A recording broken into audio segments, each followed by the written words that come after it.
The glass towers of Meridian Financial reached toward the evening sky like monuments to success. Inside the 42nd floor executive conference room, crystal chandeliers cast warm light over mahogany tables laden with the finest catering money could buy. Men in $1,000 suits adjusted their platinum cufflinks while women in designer gowns touched up lipstick that cost more than most people's monthly grocery budget. Tonight was the annual Meridian Financial Charity Gala, where the city's most powerful executives gathered to write checks and network under the guise of philanthropy. Before we jump back in, tell us where you're tuning in from, and if this story touches you, make sure you're subscribed, because tomorrow I've saved something extra special for you. Thomas Chen pushed his cleaning cart through the service corridor adjacent to the main conference room. The wheels squeaked softly against the polished marble floor, a sound that had become as familiar to him as his own heartbeat over the past 4 years. Through the gap under the heavy oak doors, he could see the glow of expensive lighting and hear the murmur of important conversations about mergers, acquisitions, and market projections that moved billions of dollars with casual ease. At 53 years old, Thomas had worked the night shift at Meridian Financial longer than some of the junior executives had been alive. His responsibilities were simple and clear: empty the trash bins, vacuum the carpets, dust the furniture, and maintain the pristine appearance that befitted one of the nation's most prestigious investment firms. He moved through the building like a shadow, arriving after most employees had gone home and finishing his work before the morning rush began. To the executives who occasionally worked late, he was practically invisible, just another piece of the building's infrastructure that somehow maintained itself. Thomas wore the standard-issue navy blue uniform provided by the cleaning company, with his employee identification badge clipped to his chest pocket. His graying hair was always neatly combed, and his work boots were polished to a modest shine. He took pride in his appearance and his work, even if others barely noticed either. His movements were efficient and practiced, developed over decades of janitorial work in various office buildings across the city. The cart contained all the tools of his trade: industrial-strength glass cleaner, furniture polish, microfiber cloths, vacuum attachments, and heavy-duty trash bags. But hidden beneath the cleaning supplies, wrapped carefully in an old towel, was something that none of his supervisors or the building's occupants knew about. It was a small digital recorder and a folder containing sheet music, worn soft from years of handling. These items represented a part of Thomas's life that existed completely separate from his professional duties. Every evening after completing his assigned floors, Thomas would find his way to the executive conference room, where a beautiful Steinway grand piano sat in the corner. The instrument was purely decorative, placed there by an interior designer who thought it added sophistication to the corporate environment. In 4 years, Thomas had never seen anyone touch the keys. The piano was dusted weekly, tuned quarterly by a professional service, and admired by visitors who assumed it was simply an expensive piece of furniture. But to Thomas, that piano represented possibilities that stretched far beyond the constraints of his current circumstances. During his lunch break, when the building was completely empty, except for security guards monitoring from distant stations, he would carefully lift the keyboard cover and place his fingers on the keys. The sound that emerged was always startling in its beauty, filling the sterile corporate space with warmth and emotion that seemed to transform the very atmosphere. Thomas had been playing piano since he was 7 years old. His mother, a seamstress who worked multiple jobs to support her family, had somehow managed to afford second-hand piano lessons for her son. She recognized something special in the way his small fingers moved across the keys of their neighbor's old upright piano.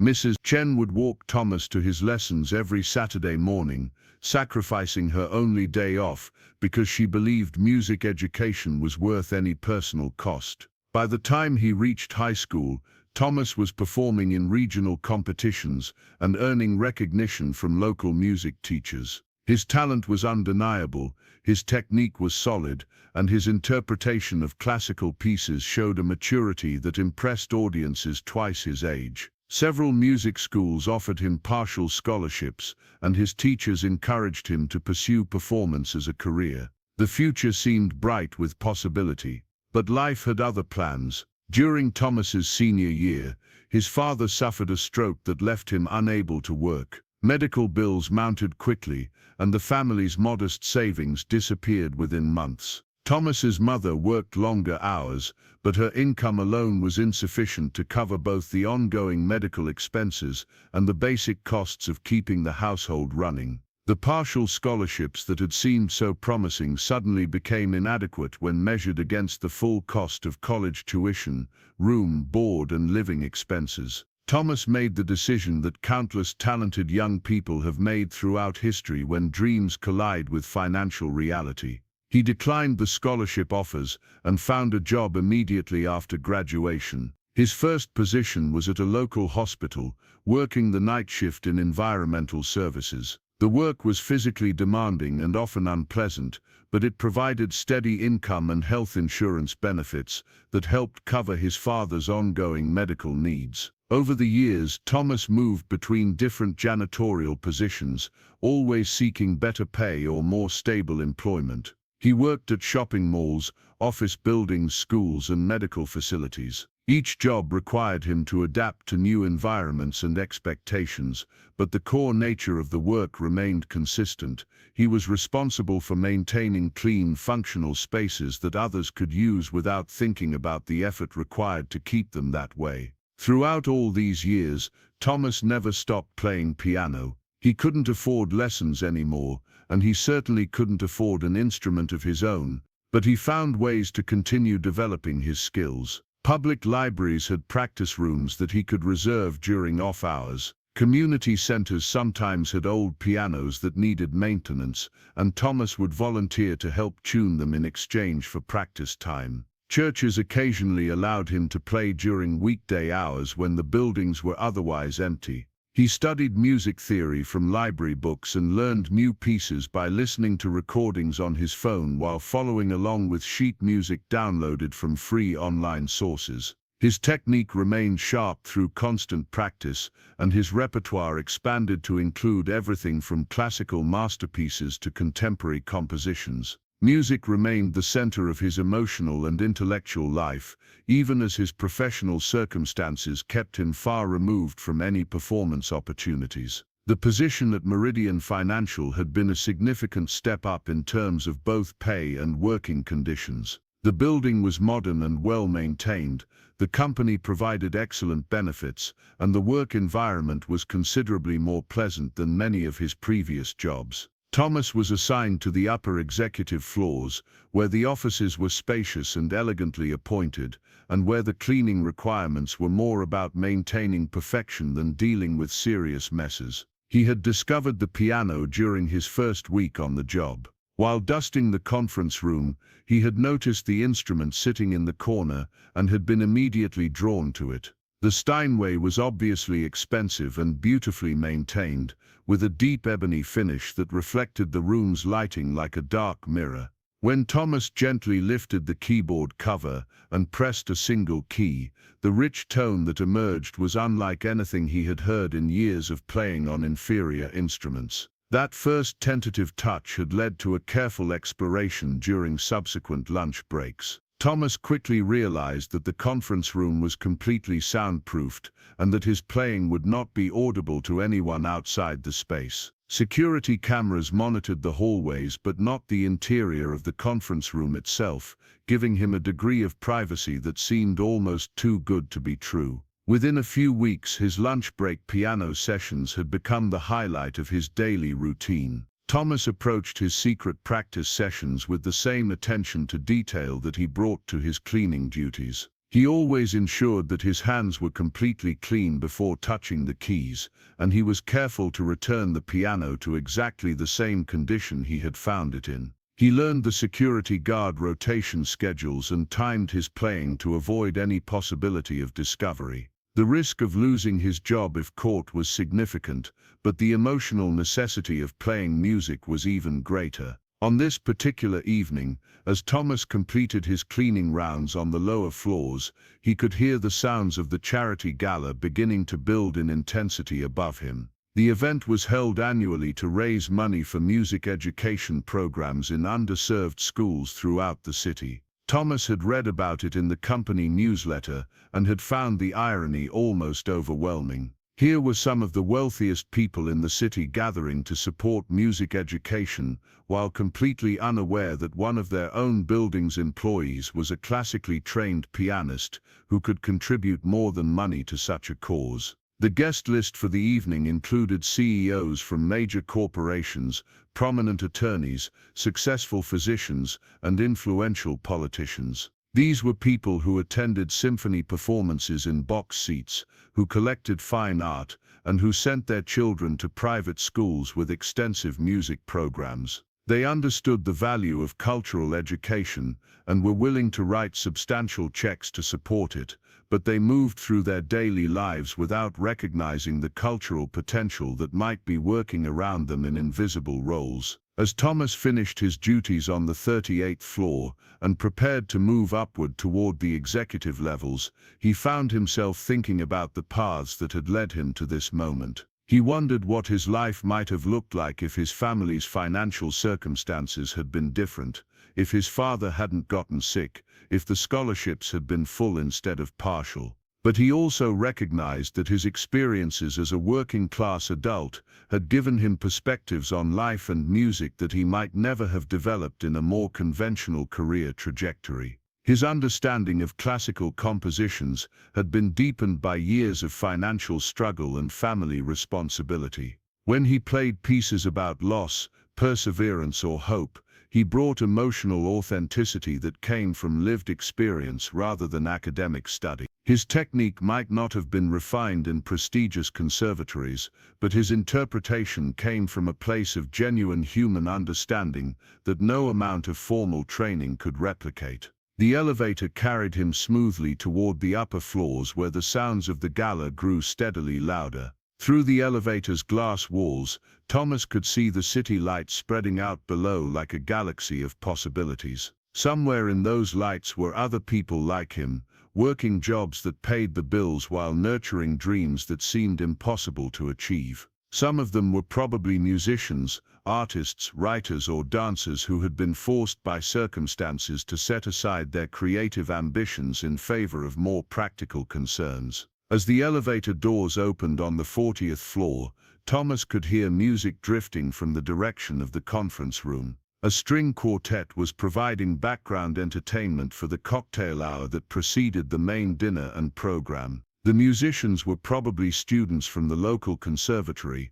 hired to add elegance to the evening, while earning modest fees that would help cover their educational expenses. Thomas listened to their performance with the trained ear of a fellow musician, appreciating their technical skill, while noting small interpretive choices that revealed their youth and inexperience. The cleaning requirements on the executive floors during a major event were different from Thomas's usual routine. Instead of his standard deep cleaning procedures, he was responsible for maintaining restrooms, emptying trash receptacles that might fill during the evening, and being available for any unexpected cleaning emergencies that might arise. This meant he would be working in closer proximity to the gala than usual, moving through service corridors and back areas while the event proceeded in the main spaces. Thomas began his modified duties with characteristic efficiency, but he found his attention continually drawn to the sounds of the party.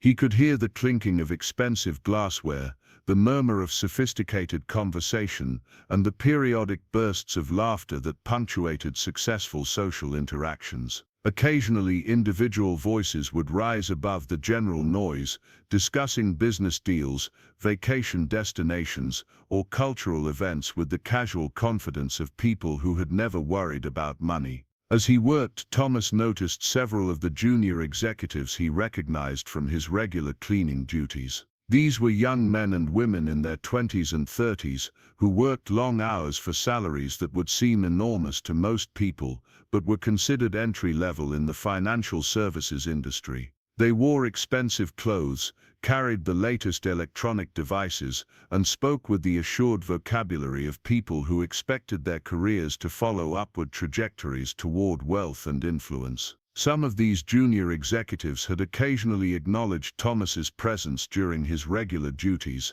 offering polite nods or brief greetings that marked them as more considerate than their senior colleagues. But even their recognition of him was limited and situational, based on repeated exposure rather than any genuine interest in him as a person. They saw him as a pleasant and reliable member of the building's support staff, but they would have been genuinely surprised to learn anything about his background, interests, or capabilities beyond his cleaning duties. The evening's program was scheduled to begin at 8 o'clock with dinner, followed by speeches from organizational leaders and a special musical performance that was intended to demonstrate the type of talent that benefited from music education funding. Thomas learned these details from overheard conversations and from promotional materials that had been distributed throughout the building in advance of the event. Preparing and narrating this story took us a lot of time, so if you are enjoying it, subscribe to our channel. It means a lot to us. Now back to the story.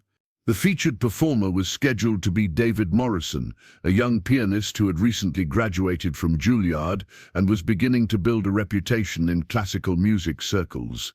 As the cocktail hour wound down and guests began moving toward their dinner tables, Thomas completed his initial rounds and retreated to the service area to wait for any additional needs that might arise during the meal. From his position, he could hear the sounds of dinner service and the gradually building excitement as the evening's program approached. The string quartet had finished their background music, and there was a sense of anticipation in the air as people prepared for the more formal portion of the evening. At approximately 8:30, Thomas heard the distinctive sound of someone tapping a microphone to call for attention. A voice he recognized as belonging to Richard Blackstone, Meridian Financial's chief executive officer, began addressing the assembled guests. Blackstone was a man in his early 60s who had built his reputation on aggressive business strategies and an almost legendary ability to identify profitable investment opportunities. His public persona was polished and confident, befitting someone who regularly appeared on financial news programs and was quoted in business publications. Thomas had cleaned Blackstone's office countless times over the past 4 years, but had only encountered the man himself on a handful of occasions. Their interactions had been minimal and professional, consisting mainly of Blackstone's brief acknowledgments of Thomas's presence when the executive happened to be working late. Blackstone had never been rude or dismissive, but he had also never shown any curiosity about Thomas as an individual. To him, Thomas was simply part of the building's operational infrastructure, as functionally important and personally irrelevant as the heating system or elevator maintenance. From the service area, Thomas could hear Blackstone's speech about the importance of music education and the company's commitment to supporting cultural development in the community. The words were well crafted and appropriately passionate, delivered with the practiced ease of someone who frequently spoke to large audiences. Blackstone discussed the transformative power of music education and the need to ensure that financial circumstances did not prevent talented young people from developing their artistic potential. The irony of the situation was not lost on Thomas. Here was a man speaking eloquently about the importance of providing musical opportunities to underserved populations while remaining completely unaware that one of his own employees was a highly skilled classical pianist whose career had been derailed by exactly the kind of financial circumstances that the charity was designed to address. The disconnect between Blackstone's public advocacy and his personal awareness was so complete that it would have been amusing if it weren't also somewhat tragic. As Blackstone's speech concluded and dinner service continued, Thomas returned to his duties while keeping one ear tuned to the sounds from the main room. He could hear the sophisticated chatter of people enjoying excellent food and wine while discussing topics that ranged from business strategy to cultural criticism. These were individuals who attended opera performances, collected fine art, and sent their children to schools where music education was simply assumed to be part of a complete curriculum. At approximately 9:15, Thomas heard another voice taking control of the microphone. This was Jennifer Walsh, the director of the Youth Music Foundation that was the evening's beneficiary. Her speech was more personal and emotional than Blackstone's, focusing on specific examples of young people whose lives had been changed by access to music education. She spoke about children from low-income families who had discovered extraordinary talent once they were given instruments and instruction, and she emphasized how music could provide both creative outlet and practical career opportunities for students who might otherwise have limited options. Walsh's words resonated with Thomas in ways that were both inspiring and painful. He thought about his own younger self, discovering the joy of music through his mother's sacrifice and his teacher's encouragement. He remembered the sense of possibility that had accompanied his early success and the devastating disappointment of having to abandon his musical ambitions for financial reasons. But he also thought about the ways that music had continued to enrich his life even without providing a career path, and he wondered how many other people were carrying similar stories of abandoned dreams and persistent passion. As Walsh concluded her remarks, she introduced the evening's featured performer, David Morrison. Thomas listened with professional interest as the young pianist began his performance, immediately recognizing the opening notes of Rachmaninoff's Piano Concerto No. 2, arranged for solo piano. Morrison's technique was impressive, displaying the kind of precision and power that came from years of intensive training and regular performance experience. His interpretation was confident and technically flawless, exactly what the audience would expect from a Juilliard graduate who was being positioned as a rising star in the classical music world. But as Thomas listened, he found himself making the inevitable comparisons that any trained musician would make when hearing a peer perform. Morrison's playing was undeniably skilled, but it lacked the emotional depth that came from lived experience with struggle and loss. His technique was perfect, but his interpretation felt somewhat academic, as though he understood the mathematical structure of the music without fully grasping its emotional content. It was the kind of performance that would impress audiences and critics while leaving more experienced musicians feeling that something essential was missing. Thomas had played the same Rachmaninoff piece countless times during his own study and practice sessions. He knew every note, every phrase, every subtle dynamic change that could transform technical excellence into genuine artistry. His years of financial struggle and family responsibility had given him insights into the composer's own experiences with hardship and perseverance, allowing him to interpret the music with an authenticity that no amount of formal training could replicate. As Morrison's performance continued, Thomas found himself unconsciously moving his fingers along with the music, playing an invisible piano as he followed the familiar progression of notes and themes. His muscle memory was so complete that he could feel the weight of each key and the precise touch required for every phrase. In his mind, he was offering his own interpretation of the piece, one that drew from decades of personal experience with the kind of struggles that had originally inspired Rachmaninoff's composition. The audience's response to Morrison's performance was enthusiastic and appropriate. They applauded at the correct moments, maintained respectful silence during the more contemplative passages, and demonstrated the kind of cultural sophistication that befitted their social and economic status. These were people who understood classical music well enough to appreciate technical excellence, even if they might not have been sensitive to the subtler aspects of musical interpretation that distinguished good performance from great artistry. As the formal performance concluded and the evening moved toward its networking and socializing phase, Thomas prepared to resume his duties. The dinner portion of the event was finished, and guests would be moving around more freely, creating additional opportunities for spills, dropped items, and other small cleaning emergencies. He gathered his supplies and began making discreet rounds through the back areas adjacent to the main conference room. It was during one of these rounds that the evening took an unexpected turn. As Thomas passed near a service entrance to the main conference room, he heard the unmistakable sound of someone struggling with the piano. Through the partially open door, he could see that several guests had gathered around the instrument, apparently hoping for some additional musical entertainment. Someone was attempting to play, but the results were painfully amateurish, involving missed notes, incorrect rhythms, and a general lack of musical understanding. The person at the piano appeared to be one of the younger executives, probably someone who had taken lessons as a child but had not maintained their skills into adulthood. He was attempting to play what sounded like a simplified version of a popular song, but even this modest goal was proving beyond his current capabilities.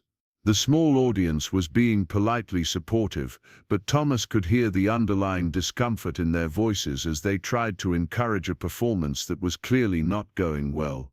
After several minutes of increasingly awkward attempts, the amateur pianist gave up and stepped away from the instrument. Someone else in the group suggested that they should try to find David Morrison, the evening's featured performer, to see if he would be willing to play something additional. But Morrison had apparently already left the building, having completed his contracted performance and departed during the dinner service. This left the group of guests standing around the beautiful Steinway without anyone capable of making it produce the kind of music they were hoping to hear. Thomas could see their disappointment and their growing awareness that the piano, despite its impressive appearance, was essentially useless without someone skilled enough to play it properly. The conversation gradually shifted away from music toward other topics, and the group began to disperse toward different areas of the room. But Thomas remained standing near the service entrance, listening to the dying echo of the last attempted notes and feeling an almost physical pull toward the silent instrument. Here was a room full of people who had just spent an entire evening discussing the importance of music education and celebrating the transformative power of musical performance. They had listened respectfully to professional-level playing and had demonstrated their appreciation for classical artistry. Now they were walking away from a magnificent piano simply because they assumed that no one present was capable of making it sing. The irony of the situation was almost overwhelming. Thomas stood in his janitor's uniform, holding cleaning supplies, completely invisible to the well-dressed executives who were slowly returning to their networking conversations. None of them had any idea that the person responsible for emptying their trash cans and vacuuming their carpets was more qualified to perform on that piano than many of the professional musicians they hired for corporate events. As Thomas watched the guests gradually move away from the piano, he found himself making a decision that surprised him even as he was making it. For 4 years he had maintained careful boundaries between his professional duties and his musical passion. He had practiced in secret, during off hours, when he was certain that no one could discover his hidden talent. The risk of exposure had always seemed too great, the potential for professional embarrassment too significant. But something about the evening's circumstances seemed to be calling him toward a different choice. Perhaps it was the repeated emphasis on music education and its transformative potential. Perhaps it was the obvious disappointment of people who wanted to hear beautiful music but had no way to access it. Perhaps it was simply that 4 years of secret practice sessions had built up a reservoir of musical expression that was demanding release. Whatever the motivation, Thomas found himself setting down his cleaning supplies and walking toward the conference room entrance. His heart was beating faster than usual, and his hands were slightly unsteady, but his steps were purposeful and determined. He was about to cross a line that he had carefully maintained for years, stepping out of his invisible role and into a spotlight that could change everything about his carefully structured life. The conference room was still populated with approximately 30 guests who were engaged in various conversations while enjoying the remainder of their drinks. The piano sat in its corner like a sleeping giant, beautiful and silent and full of unrealized potential. Thomas approached it slowly, conscious that his movement through the room was likely to attract attention from people who were not accustomed to seeing maintenance staff in formal social settings. As he drew closer to the piano, Thomas became aware that several people were beginning to notice his presence. Their expressions showed the kind of polite confusion that accompanies unexpected situations in formal environments. Here was a man in a janitor's uniform, walking purposefully toward the elegant piano during a sophisticated charity gala. The guests were well bred enough not to immediately challenge his presence, but their body language indicated growing uncertainty about what was happening. Thomas reached the piano and stood beside it for a moment, looking out at the room full of executives and their guests. Some conversations had stopped entirely, with people turning to watch what he would do next. Others continued their discussions while keeping one eye on the unusual situation developing near the instrument. The atmosphere in the room was shifting from relaxed socializing towards something more focused and uncertain. It was at this moment that Richard Blackstone, Meridian Financial's chief executive officer, noticed what was happening. Blackstone had been engaged in conversation with a group of major donors, discussing potential investment strategies, when the unusual activity near the piano caught his attention. His initial reaction was one of professional concern rather than personal curiosity. As the host of the evening's event, he was responsible for ensuring that everything proceeded smoothly and appropriately. Blackstone excused himself from his conversation and began walking toward the piano with the purposeful stride of someone accustomed to taking control of potentially problematic situations. His expression showed a mixture of confusion and mild irritation, the look of a busy executive who was wondering what new complication had just been introduced into his carefully planned evening. As Blackstone approached, Thomas was lifting the keyboard cover of the piano. The action was smooth and familiar, the same motion he had performed hundreds of times during his secret practice sessions. But performing it now, in front of an audience of the city's most powerful business leaders, felt entirely different. Every eye in the room was now focused on him, and the weight of their attention was almost overwhelming. Blackstone reached the piano just as Thomas was settling onto the bench and positioning his hands over the keys. The CEO's voice carried clearly across the room as he addressed the situation with the kind of authoritative tone that had made him famous in business circles. "Excuse me," Blackstone said, his voice projecting sufficient volume to be heard by everyone in the room. "I'm not sure what you think you're doing, but this instrument is not a toy.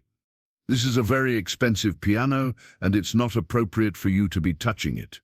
The words hung in the air like a challenge, and Thomas felt every conversation in the room stop completely. All attention was now focused on the confrontation developing between the chief executive officer and the janitor. The social dynamics of the situation were unmistakable. Blackstone represented wealth, authority, and social position, while Thomas represented the invisible service class that kept the corporate world functioning, but was not expected to participate in its cultural activities. Thomas looked up at Blackstone, meeting his eyes directly for the first time in 4 years of working in the same building. When he spoke, his voice was calm and respectful, but there was also an underlying confidence that surprised both himself and his audience. "Mr. Blackstone," Thomas said, "I understand your concern about the piano. I've been taking care of this instrument for 4 years, dusting it every week and making sure it stays in perfect condition. I would never do anything to damage it." Blackstone's expression showed that he was not entirely convinced by this explanation. The situation was unprecedented in his experience, and he was not sure how to handle a janitor who was apparently planning to perform music during a formal corporate event. "That may be true," Blackstone replied, "but cleaning a piano and playing it are two very different things. This is a Steinway concert grand worth more than most people's annual salary. It requires a professional touch, not amateur experimentation." The implicit dismissal in Blackstone's words was clear to everyone in the room. He was assuming that Thomas, based on his job title and appearance, could not possibly possess the skills necessary to play such an instrument properly. It was the kind of class-based assumption that people in Thomas's position encountered regularly, though usually not quite so publicly or dramatically. Some of the guests were beginning to look uncomfortable with the confrontation, While they might have shared Blackstone's assumptions about social hierarchy and appropriate behavior, they were also sophisticated enough to recognize that the situation was becoming awkward for everyone involved. A few people began moving toward other areas of the room, apparently hoping to distance themselves from what might become an embarrassing scene. But Thomas remained seated at the piano bench, his hands still poised over the keys. He had come too far to retreat now, and something in Blackstone's dismissive tone had awakened a determination that surprised him with its intensity. "Mr. Blackstone," Thomas said, his voice carrying more clearly now, "I appreciate your concern for the instrument, but I think you might be making some assumptions about my qualifications that aren't necessarily accurate." Blackstone's eyebrows rose slightly at what he perceived as insubordination from an employee who should have been deferring to his authority. The room had become completely quiet now, with every guest focused on the unusual confrontation between the CEO and the janitor. "Assumptions," Blackstone repeated, his tone carrying a note of incredulous amusement. "I think it's quite reasonable to assume that someone in your position doesn't have the musical training necessary to play a concert-quality instrument. This isn't a honky-tonk piano in a bar. This is a serious musical instrument that requires serious musical skills." The condescension in Blackstone's voice was unmistakable, and several guests shifted uncomfortably at its obviousness. While they might have agreed with his practical concerns, his manner of expressing them was beginning to seem unnecessarily harsh and class-conscious. Thomas felt a complex mixture of emotions rising in his chest: anger at the dismissive assumptions, sadness at the years of hidden talent, and something else that he gradually recognized as liberation. For 4 years he had cleaned these offices, emptied these trash cans, and maintained the beautiful spaces where these powerful people conducted their business. He had been professionally invisible, personally unknown, and artistically silent. But tonight something was different. "You're right that this is a serious instrument," Thomas replied, his hands moving to the keys with the confident familiarity of years of practice. "And you're right that it requires serious musical skills. But you might be surprised by what someone in my position actually knows how to do." Before Blackstone could respond, Thomas began to play. The first notes that emerged from the Steinway were soft and precise, the opening phrases of Debussy's Clair de Lune, one of the most beautiful and technically demanding pieces in the classical piano repertoire.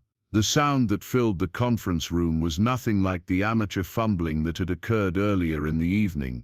This was music of professional quality, performed with a touch that spoke of years of serious study and practice. The effect on the room was immediate and dramatic. Conversations that had been whispering in the background stopped entirely. Guests who had been moving toward the exits turned back toward the piano. Blackstone, who had been preparing to order Thomas away from the instrument, found himself standing speechless as beautiful music filled the elegant corporate space. Thomas played the opening section of Clair de Lune with a delicacy and precision that demonstrated both technical mastery and deep musical understanding. His fingers moved across the keys with the kind of effortless grace that comes only from years of dedicated practice. The melody floated through the room like moonlight, transforming the atmosphere from awkward confrontation to something approaching magic. But it was not just the technical excellence of his playing that captured the audience's attention. There was something in Thomas's interpretation of the music that spoke of lived experience, of understanding that went beyond academic study. The way he shaped each phrase, the subtle variations in tempo and dynamics, the emotional honesty of his musical expression, all combined to create a performance that was far more than technically correct playing. Blackstone remained standing beside the piano, his expression shifting from irritation to confusion to something approaching wonder.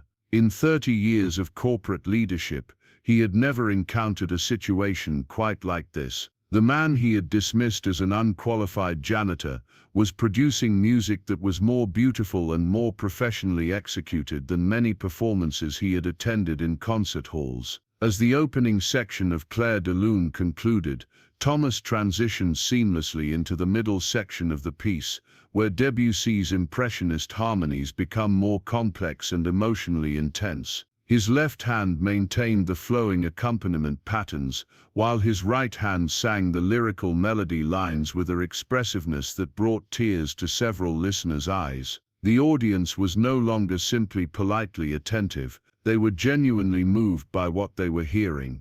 These were people who regularly attended symphony concerts and opera performances, who could distinguish between competent and exceptional musical performance. What Thomas was sharing with them was clearly in the exceptional category, delivered with a passion and authenticity that professional performers sometimes struggled to achieve. A woman near the front of the gathering wiped away a tear that had formed without her realizing it. A businessman who had been checking his phone throughout the evening found himself putting the device away and giving his complete attention to the music. The elderly philanthropist, who had donated the evening's largest check to the Music Education Foundation, leaned forward in his chair, his expression showing the kind of recognition that comes when someone with deep musical knowledge encounters genuine artistry. Thomas was aware of the audience's response, but he was also lost in the music itself. This was the first time in 4 years that he had been able to play on a truly magnificent instrument in front of people who could appreciate what they were hearing.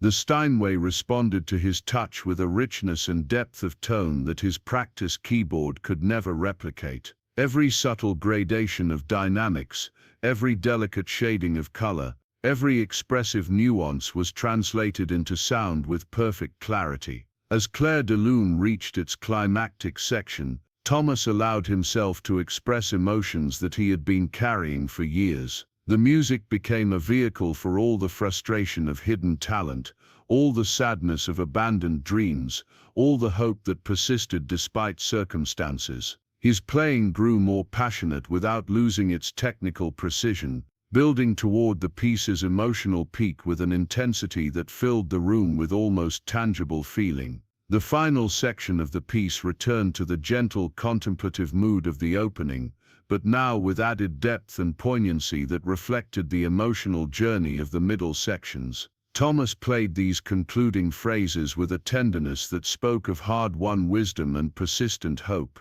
As the last notes faded into silence, the room remained completely still, as though everyone present was reluctant to break the spell that had been created. The silence stretched for what felt like minutes but was probably only seconds. Then slowly, one person began to applaud. The sound was soft at first, almost hesitant, but it was quickly joined by other hands. Within moments, the entire room was applauding with genuine enthusiasm and appreciation. But Thomas was not finished. Instead of acknowledging the applause and leaving the piano, he transitioned immediately into another piece. This time he chose something that demonstrated a different aspect of his musical capabilities, the opening movement of Beethoven's Moonlight Sonata, another masterpiece of the classical repertoire that required both technical skill and deep musical understanding. The Beethoven piece began with the famous opening theme, played with the kind of controlled intensity that made each note seem to emerge from silence with perfect inevitability. Thomas's interpretation emphasized the mysterious, almost haunting quality of Beethoven's musical language, creating an atmosphere of introspection and emotional depth that held the audience in complete attention. Blackstone, who was still standing beside the piano, found himself facing a complete revision of his understanding of the situation. The man he had known only as a reliable and unobtrusive employee was revealing himself to be an artist of considerable sophistication and skill. The assumptions that had seemed so reasonable just minutes earlier were being systematically demolished by the evidence of his own ears. As Thomas continued through the Beethoven Sonata, his playing demonstrated not just technical proficiency, but also scholarly knowledge of classical performance practice. His phrasing showed familiarity with various interpretive traditions, his dynamics reflected understanding of historical performance contexts, and his overall approach revealed the kind of musical education that usually came from years of formal study. The audience was beginning to realize that they were witnessing something extraordinary. This was not simply a janitor who happened to know how to play piano. This was a serious musician who happened to work as a janitor. The distinction was significant, and it raised questions about talent, opportunity, and the ways that social and economic circumstances could conceal remarkable abilities in plain sight. A young executive who had occasionally nodded to Thomas during late-night work sessions found herself wondering what other hidden talents might be walking through her office building every day. An older businessman began thinking about his own assumptions regarding the relationship between job title and personal capability. A philanthropist who had spent millions supporting arts education realized that she was witnessing a perfect example of why such support was necessary. As the first movement of the Moonlight Sonata reached its conclusion, Thomas felt the weight of every gaze in the room. The final notes hung in the air with crystalline clarity, each harmonic overtone seeming to linger longer than should have been physically possible. The silence that followed was different from ordinary quiet. It was the kind of hush that descends when people have witnessed something that challenges their fundamental assumptions about the world around them. Richard Blackstone stood frozen beside the piano, his earlier confidence completely evaporated. The man who had built a financial empire through his ability to quickly assess situations and make decisive judgments found himself unable to process what he had just experienced. In his worldview, there were clear categories: executives and support staff, educated and uneducated, important and invisible. Thomas's performance had shattered these neat distinctions with the force of undeniable artistic truth. The room remained suspended in that profound quiet for nearly 30 seconds before someone finally broke the spell. Dr. Catherine Reynolds, a prominent arts patron who served on the boards of 3 major cultural institutions, began to applaud slowly and deliberately. Her hands came together with the measured cadence of someone who understood the significance of what she had just witnessed. As the director of the city's premier music foundation, she had heard thousands of performances by students, professionals, and world-renowned artists. She recognized immediately that Thomas's playing belonged in the highest category of musical achievement. The applause spread gradually through the room, but it was different from the polite social clapping that typically followed entertainment at corporate events. This was the kind of appreciation that emerged from genuine artistic recognition, the response of people who had been moved beyond their expectations and comfort zones. Several guests were wiping tears from their eyes, though they might have struggled to explain exactly why the music had affected them so deeply. Thomas remained seated at the piano bench, his hands resting quietly on his knees as he absorbed the response around him. Part of him wanted to stand and acknowledge the applause, while another part felt paralyzed by the magnitude of what had just occurred. For 4 years, he had existed in a carefully maintained state of invisibility, performing his duties efficiently while keeping his true capabilities hidden from everyone around him. Now, in the space of 2 musical performances, that invisible barrier had been completely demolished. A young woman near the back of the room stepped forward tentatively. Sarah Mitchell was a junior investment analyst who had been with Meridian Financial for just over a year. She had occasionally encountered Thomas during late-night work sessions, and he had always struck her as particularly thoughtful and courteous compared to the cleaning staff at her previous employer. But she had never imagined that the quiet man who emptied her wastebasket possessed such extraordinary artistic abilities. "Excuse me," Sarah said, her voice carrying clearly in the still applauding room. "That was absolutely beautiful. Where did you study music?" The question hung in the air like a bridge between 2 worlds. Thomas looked up at her, seeing genuine curiosity and respect in her expression, rather than the condescension or surprise that he might have expected. Her question acknowledged him as a serious musician rather than an oddity, and it invited him to share something about his background and training. "I studied at the Metropolitan Music Academy," Thomas replied, his voice steady despite the emotional intensity of the moment. "I was there for 2 years before circumstances required me to leave and find employment." Dr. Reynolds moved closer to the piano, her expression showing increased interest. The Metropolitan Music Academy was one of the most respected conservatories in the region, known for accepting only exceptionally talented students and maintaining rigorous performance standards. A student who had completed 2 years there would have received training equivalent to what was offered at the nation's most prestigious musical institutions. "Who was your principal teacher, Dr.?" Reynolds asked, her question revealing both her knowledge of the conservatory's faculty and her growing recognition of Thomas's legitimate musical credentials. "Professor Elena Vasquez," Thomas answered. "She specialized in 19th-century Romantic repertoire, particularly the works of Chopin, Liszt and Rachmaninoff." Dr. Reynolds nodded slowly, her respect for Thomas's background clearly increasing. Professor Vasquez was a legend in classical music circles, a former concert artist who had transitioned to teaching after a distinguished international performance career. Students who worked with her were expected to meet professional-level standards of technical excellence and musical interpretation. The fact that Thomas had studied with her for 2 years indicated that his talent had been recognized and nurtured at the highest levels of musical education. Blackstone finally found his voice, though it carried none of the authoritative confidence that had characterized his earlier comments. "Thomas," he said, and the use of the first name represented a significant shift from his previous impersonal dismissal. "I had no idea about your musical background. Why didn't you ever mention your training when you applied for your position here?" The question revealed Blackstone's fundamental misunderstanding of how employment decisions were made for positions like Thomas's.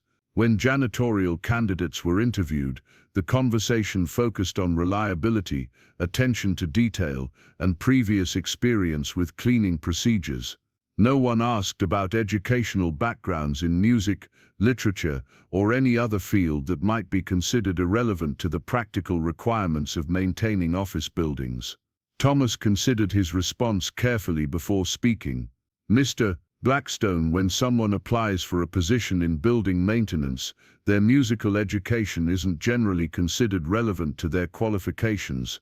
I've always focused on doing my job well and meeting the expectations that were established when I was hired." The diplomatic nature of Thomas's answer impressed several people in the room, but it also highlighted the absurdity of a system where remarkable talents could remain hidden simply because they didn't fit into narrow professional categories. A man with conservatory training was emptying trash cans and vacuuming carpets because economic necessity had forced him into work that utilized none of his actual capabilities. Reynolds stepped closer to the piano, her expression showing the kind of focused attention that she typically reserved for promising young artists during auditions. "Thomas, would you be willing to play something else? I'd love to hear how you interpret Chopin, given that you studied with Professor Vasquez." The request carried weight beyond simple curiosity. Dr. Reynolds was known throughout the cultural community as someone with exceptional ability to recognize and nurture musical talent. Her interest in hearing more suggested that she was already considering possibilities that extended far beyond the current evening's entertainment. Thomas looked around the room, noting that the entire gathering had now focused their attention on him and the piano. These were people accustomed to being the center of attention themselves, executives and community leaders who typically controlled conversations and social dynamics. Yet they were all waiting quietly for his response, treating him with the kind of respectful attention usually reserved for honored guests rather than building maintenance staff. "I'd be happy to play something by Chopin," Thomas said, turning back toward the keyboard. "Perhaps the ballad number 1 in G minor would be appropriate for this setting." Several of the more musically knowledgeable guests exchanged glances at his choice. Chopin's first ballad, was one of the most challenging and emotionally complex pieces in the piano repertoire, a work that demanded not only exceptional technical skill, but also mature musical understanding and deep emotional intelligence. It was not a piece that amateur pianists attempted, and even professional performers approached it with considerable respect for its difficulties. Thomas positioned his hands over the keys and began the ballad's mysterious opening phrases. The music emerged with the kind of controlled intensity that immediately established his complete command of both the instrument and the composition.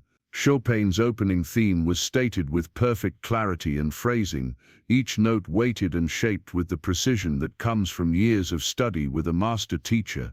As the piece progressed through its various sections, Thomas demonstrated not only technical mastery, but also sophisticated understanding of Chopin's musical language. The way he handled the transitions between lyrical and virtuosic passages, his control of the complex polyrhythms, his ability to maintain melodic lines while executing rapid ornamental figures, all revealed the kind of musical sophistication that typically took decades to develop. But it was his emotional interpretation that truly captured the audience's attention. Thomas played the ballad as though he were telling a personal story, one that involved struggle, loss, hope, and ultimate triumph. The music became a vehicle for expressing experiences that went far beyond the notes on the page, drawing connections between Chopin's own story of exile and artistic achievement, and Thomas's parallel journey through economic hardship and hidden artistic development. Margaret Hawthorne, the widow of a prominent industrialist and longtime supporter of cultural causes, found herself transported by the performance in ways that surprised her. She had attended hundreds of classical concerts over her 73 years, often in the company of world-renowned artists and cultural figures. But there was something about Thomas's playing that reached beyond technical excellence into the realm of genuine human communication through music. As Thomas navigated the ballad's fiendishly difficult middle section, where Chopin's harmonic language becomes increasingly complex and emotionally intense, several of the listeners began to understand that they were witnessing a performance of professional caliber. This was not simply a talented amateur playing familiar pieces. This was an artist of considerable accomplishment demonstrating mastery of one of the most demanding works in classical music. James Whitfield, a retired symphony conductor who had been dragged to the charity event by his socially ambitious wife, leaned forward in his chair with growing amazement. He had conducted professional orchestras for 35 years and had worked with some of the finest pianists of his generation. Thomas's interpretation of the Chopin ballad displayed not only technical proficiency, but also the kind of musical intelligence and emotional depth that distinguished truly exceptional performers from merely competent ones. The climactic section of the ballad, built with tremendous power and intensity, Thomas's hands flying across the keyboard with precision that seemed almost superhuman. Yet despite the technical demands of the passage, his musical expression never became merely athletic. Every rapid scale, every thunderous chord, every delicate ornamental detail served the larger musical narrative that he was constructing through his performance. As the piece approached its dramatic conclusion, Thomas's playing took on an almost transcendent quality. The final pages of Chopin's ballad demanded everything that a pianist could give in terms of technical skill, physical endurance, and emotional commitment. Thomas met these demands with a performance that seemed to summarize not only his years of musical study, but also his experiences with disappointment, perseverance, and the quiet hope that had sustained him through years of invisible work. The final chords of the ballad rang out with magnificent authority, filling the conference room with sound that seemed too powerful for the space to contain. As the last reverberations faded into silence, the room remained completely still for a moment that stretched toward eternity. Then, as though a dam had burst, the applause erupted with a force that surprised even those who were generating it. This was no longer polite appreciation for unexpected entertainment. This was recognition of artistry at the highest level, delivered by someone whose presence in their lives had been so understated that they had never suspected his true capabilities. The standing ovation that followed was immediate and unanimous, driven by genuine emotion rather than social obligation. Blackstone, who had remained standing beside the piano throughout both performances, found himself applauding with an enthusiasm that surprised him. As someone who prided himself on his ability to recognize talent and potential in business contexts, he was grappling with the realization that he had completely failed to identify the remarkable abilities of someone who had worked in his building for 4 years. Dr. Reynolds approached the piano with tears visible in her eyes. As someone who had dedicated her career to identifying and supporting musical talent, she recognized immediately that Thomas represented exactly the kind of artist that cultural institutions existed to serve. His combination of technical excellence, musical intelligence, and emotional authenticity was rare at any level of the profession. "Thomas," she said, her voice carrying the weight of profound respect, "that was one of the finest performances of that ballad that I've ever heard. You've clearly maintained an extraordinary level of musical development despite being away from formal study. I would like very much to discuss some possibilities with you." The phrase "some possibilities" carried implications that extended far beyond the current evening's events. Reynolds was known for her ability to open doors for deserving artists, connecting them with performance opportunities, educational resources, and professional networks that could transform careers virtually overnight. Before Thomas could respond to her offer, another voice joined the conversation. Professor Michael Chen, who served on the faculty of the city's most prestigious university music department, had been standing near the back of the room throughout the performances. He had initially attended the charity event more from social obligation than genuine interest, but Thomas's playing had captured his complete attention. "Excuse me," Professor Chen said, stepping forward with the measured confidence of someone accustomed to academic environments.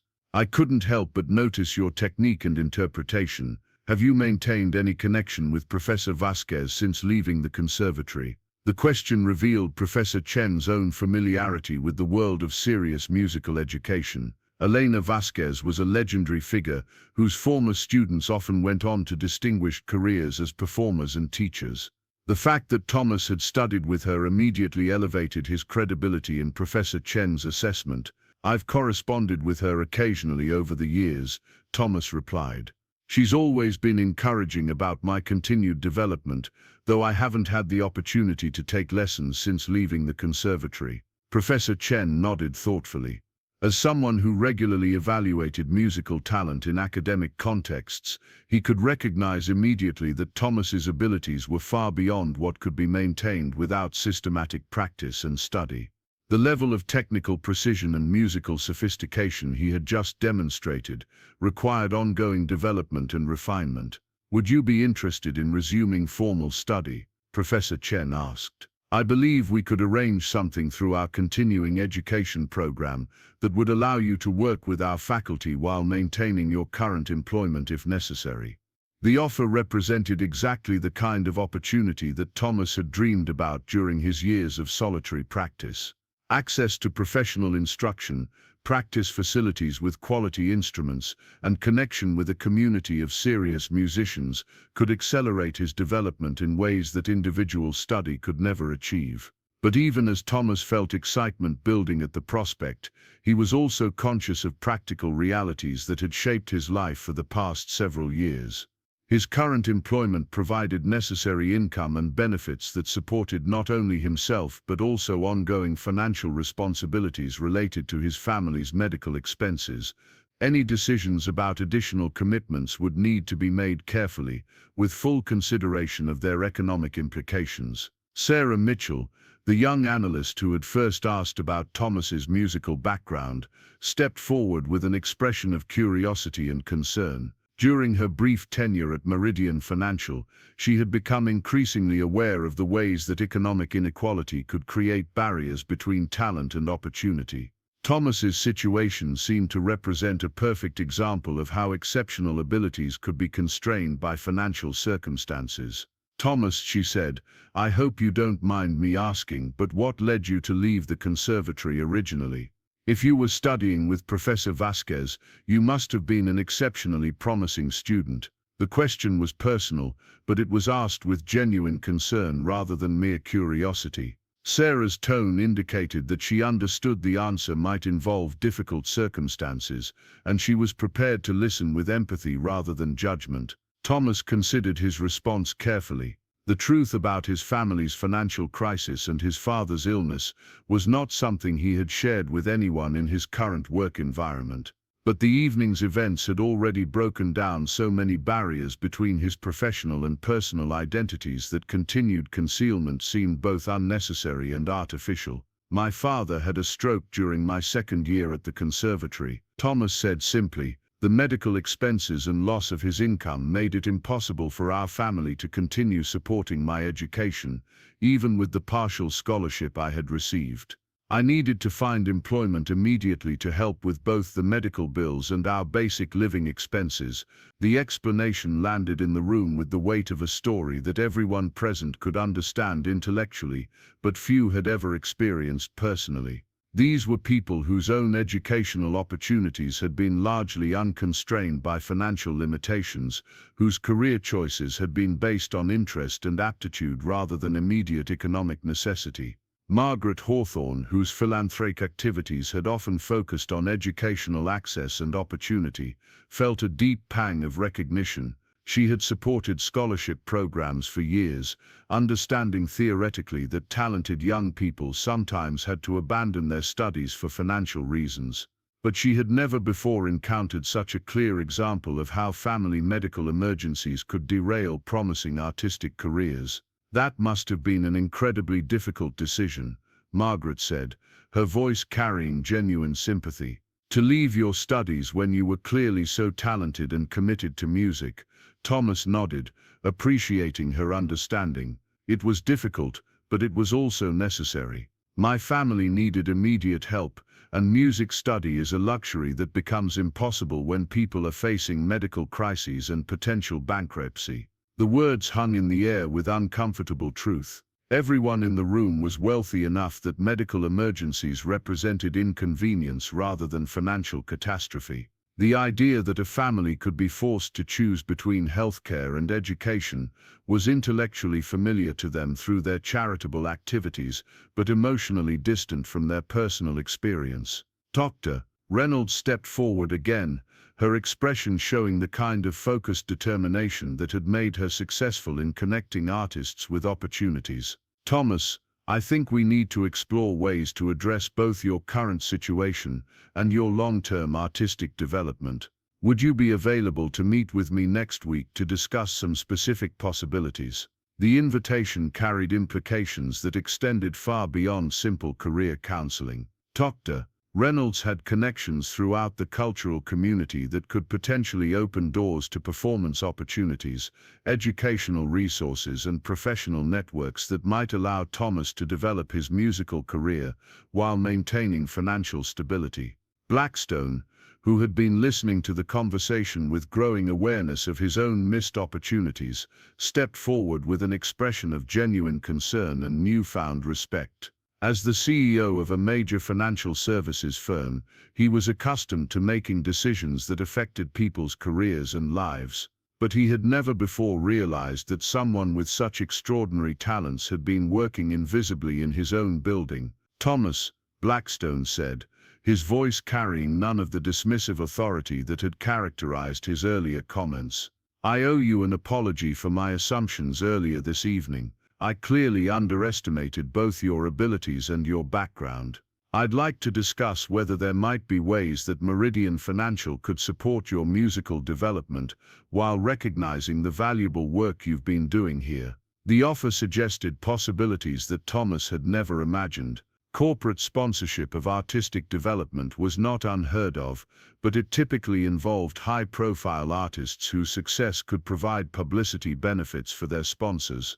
The idea that a major financial firm might support the career development of one of its maintenance employees represented a level of creative thinking that went well beyond conventional business practices. Before Thomas could respond to the various offers and invitations that were accumulating around him, another voice joined the conversation from an unexpected direction. Elena Martinez, a local television news producer who had attended the charity event in her capacity as a community volunteer, had been recording portions of the evening with her phone for potential use in a story about the Music Education Foundation.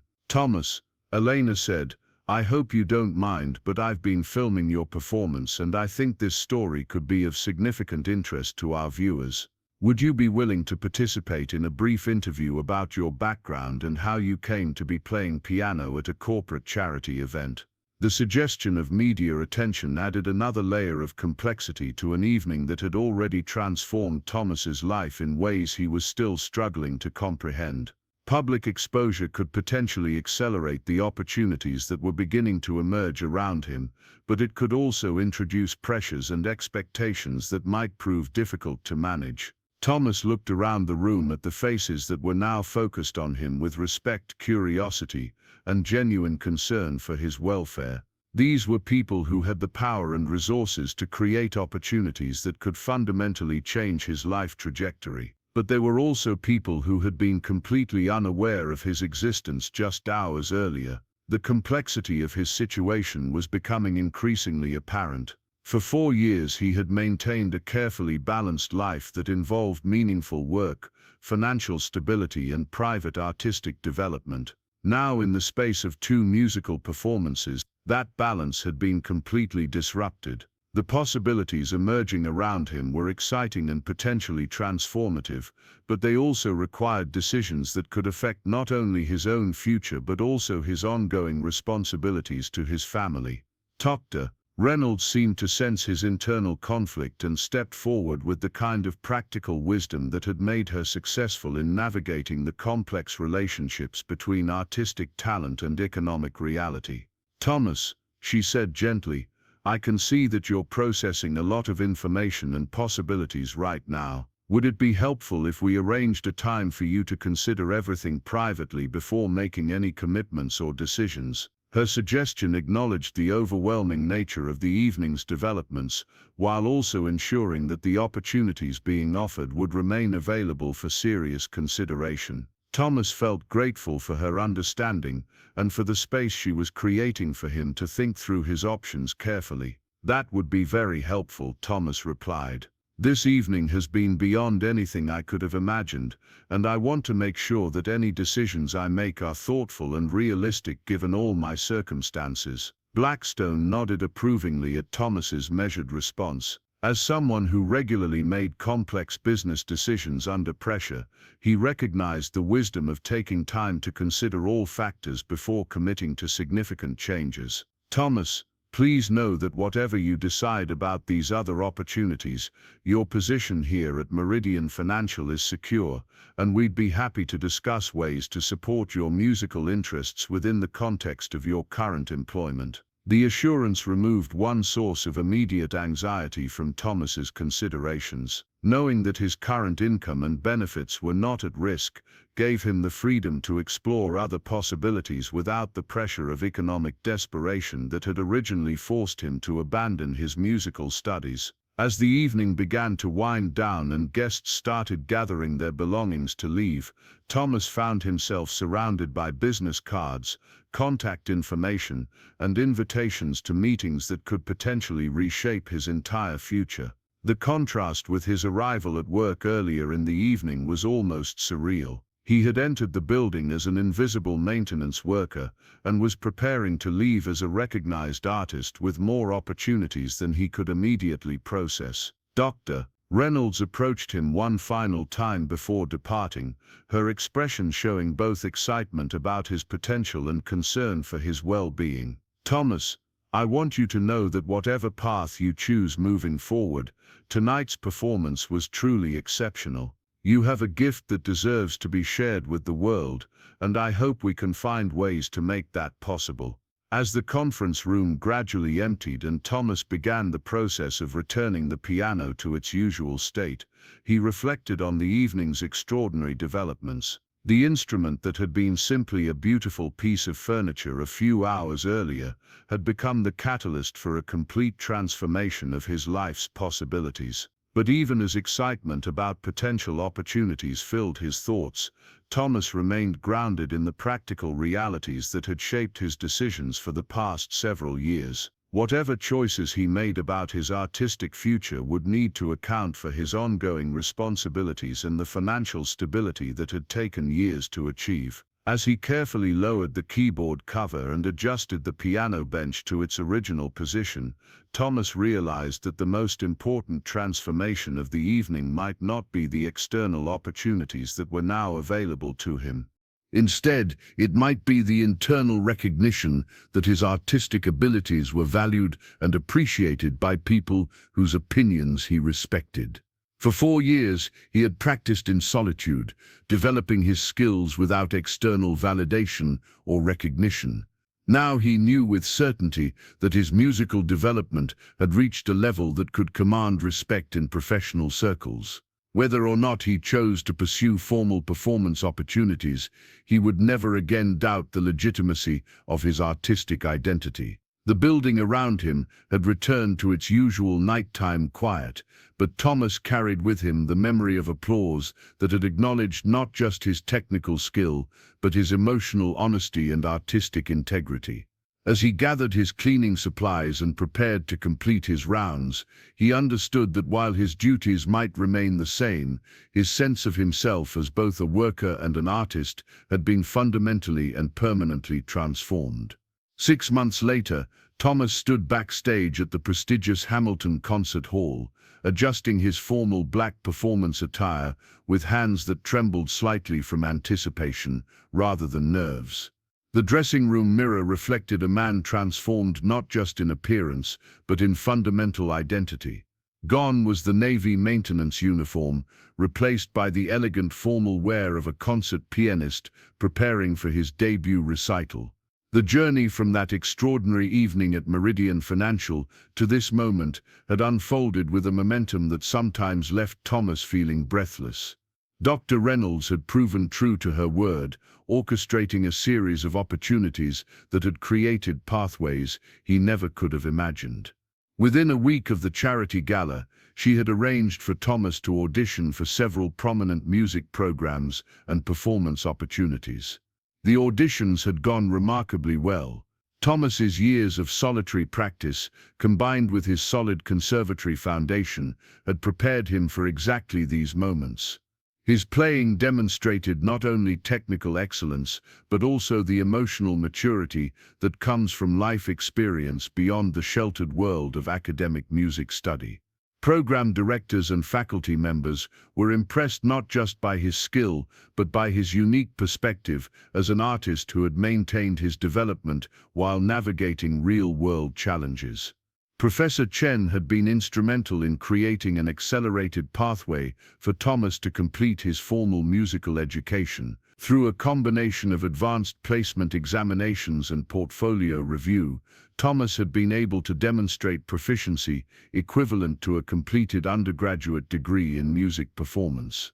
This credential opened doors to graduate-level study and professional opportunities that would have been impossible without formal academic recognition. Richard Blackstone had surprised everyone, including himself, by becoming one of Thomas's most enthusiastic supporters. The CEO had established a corporate sponsorship program that provided financial support for Thomas's educational expenses while allowing him to transition gradually from maintenance work to a part-time consulting role that utilized his organizational skills and attention to detail in planning company cultural events. The media attention that had begun with Elena Martinez's news story had snowballed into regional and eventually national coverage. Thomas's story had resonated with audiences who saw in his journey a powerful example of hidden talent emerging despite economic barriers. Interview requests, feature articles, and social media attention had created a public profile that enhanced his credibility as a serious artist while also inspiring other people to pursue their own abandoned dreams.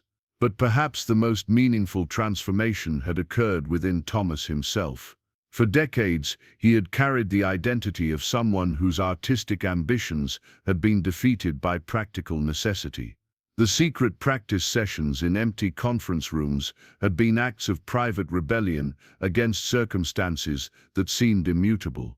Now his musical identity was not only acknowledged but celebrated by communities that understood its value.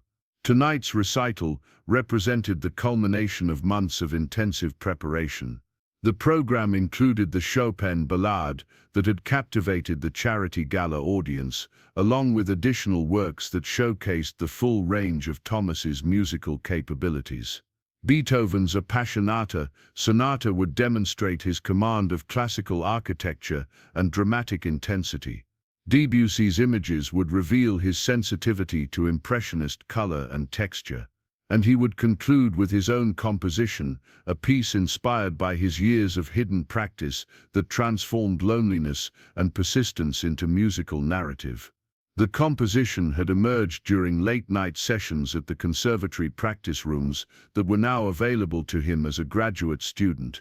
Working with Professor Elena Martinez, who had become his primary instructor through Dr. Reynolds' connections, Thomas had discovered that his years of solitary development had given him a distinctive compositional voice. His music drew from classical traditions while incorporating elements that reflected his unique life experience. As Thomas prepared to take the stage, he reflected on the audience that would be listening to him tonight. Dr. Reynolds had ensured that the recital attracted attention from prominent figures in the classical music community. Record label executives, concert promoters, and established artists would be evaluating his performance for its professional potential. Music critics from major publications would be assessing his debut for their readers. But the audience also included people whose presence meant far more to Thomas than any professional validation. His mother had traveled from across the country to attend, her pride evident in every conversation they had shared about his remarkable journey. Sarah Mitchell, the young analyst whose initial question had helped launch the evening's revelations, had become a genuine friend and supporter. Several of his former Meridian Financial colleagues had purchased tickets to witness his transformation from invisible employee to recognized artist. Most meaningfully, Margaret Hawthorne had established a scholarship fund inspired by Thomas's story, providing support for talented young musicians whose educational opportunities were threatened by family financial crises.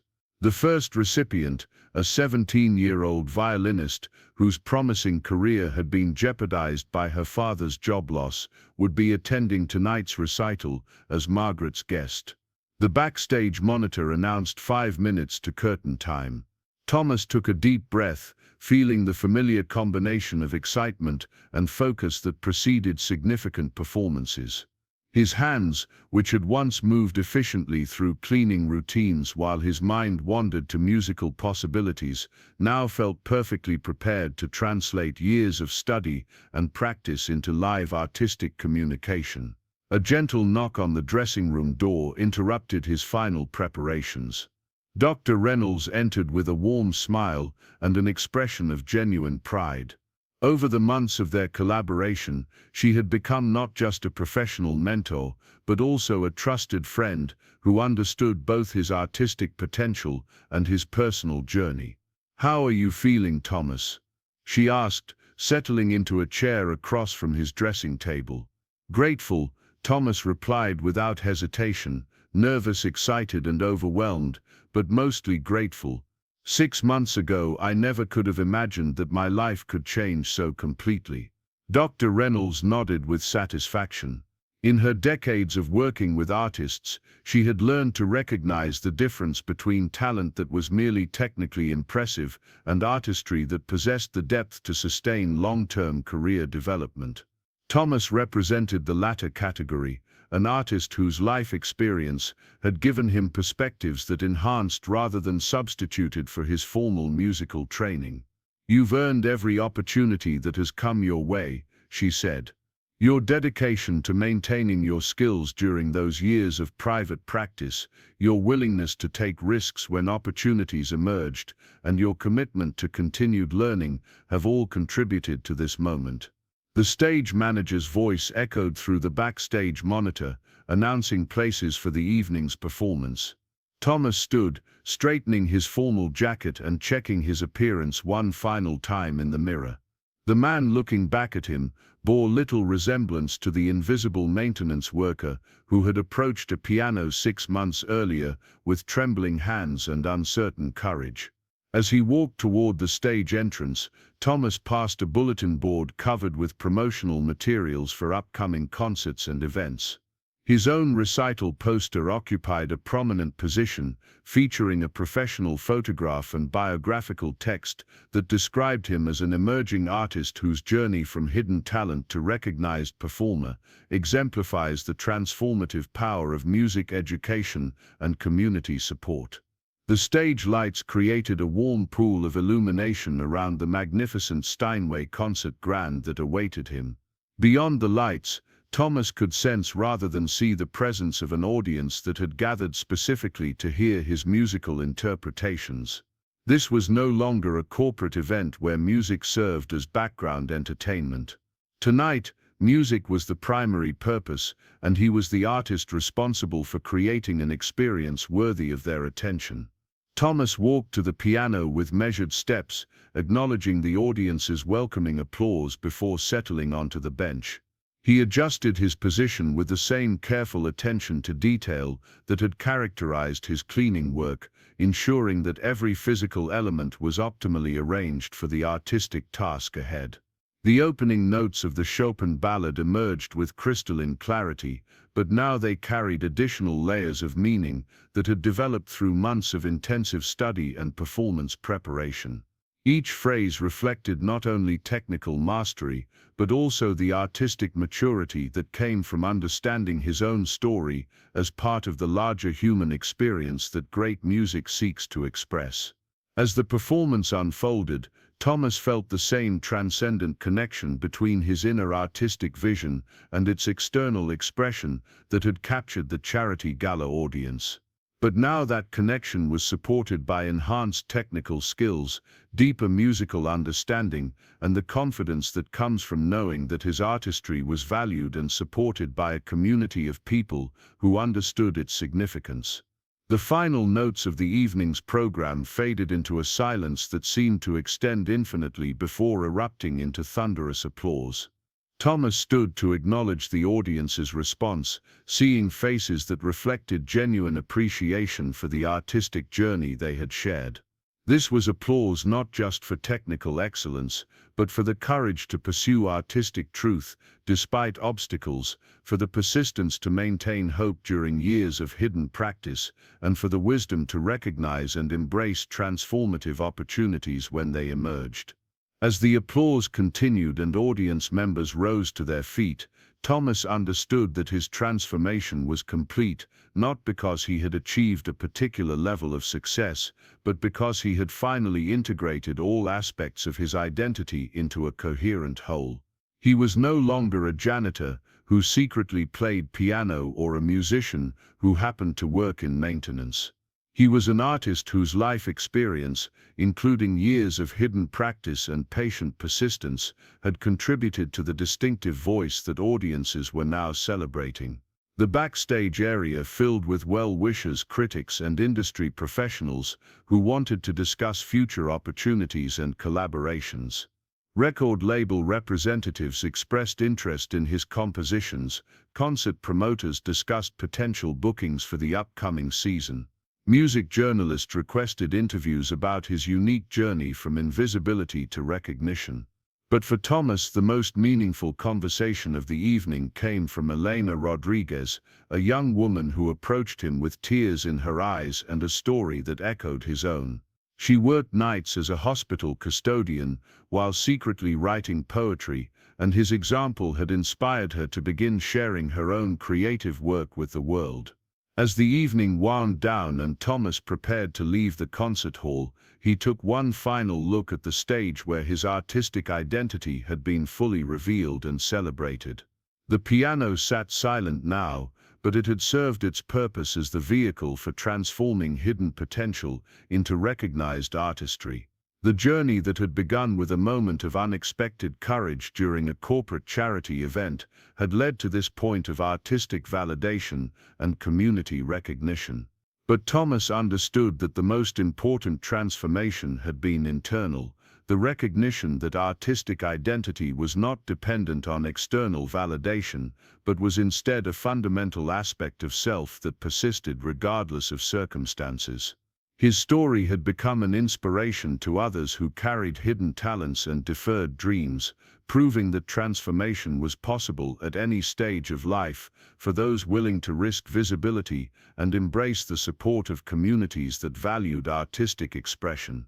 The applause that had begun in a corporate conference room had evolved into the sustained recognition of audiences who understood that true artistry emerged not just from technical training, but from the courage to share one's authentic voice with the world. Up next, you've got two more standout stories right on your screen. If this one hit the mark, you won't want to pass these up, just click and check them out.